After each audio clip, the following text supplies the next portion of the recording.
10,020, 10,021, 10,022, 10,023, 10,024. உமக்கு ஸ்கூட்டியை களவாண்டு போயிட்டானு. எங்கல வச்சிருந்தா? இன்னும் இதுலதான் வச்சிருந்தேன் பெரியப்பா. சவத்தை எவன் எடுத்துட்டு போனான்னு தெரியலையே. இல்லை ஒழுங்கா போலீஸ் ஸ்டேஷன்ல போய் ஒரு கம்ப்ளைண்ட் கொடுத்துருவோம். அப்பா இன்னைக்கு கொடுக்கண்டாப்பா, நாளைக்கு கொடுப்போம். நாளைக்கு தான் நல்ல நாள்.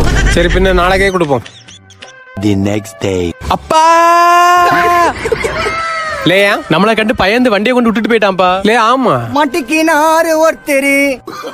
அப்பா இதுல ஏதோ ஒண்ணு சொருவி வச்சிருக்கான்பா. மன்னிப்பு கடிதம்பா. உங்கள் வண்டியை ஒரு எமர்ஜென்சி சிச்சுவேஷனுக்காக தான் எடுத்து சென்றேன். என்னை மன்னிக்கவும். இதுக்கு நன்றி கடனாக நான் 3 கோவா டிக்கெட் வைத்துள்ளேன். அதை எடுத்து தூர போடல, வண்டி கிடைச்சாச்சு இல்லையால. அப்பா எப்பயாவதுதான்ப்பா இப்படி வாய்ப்பு கிடைக்கும். போவோம்ப்பா. ஐயோ இவனுக்கு யாதுல. சரி போம். ஐ ஜாலி ஜாலி ஜாலி கோவா போறோம்.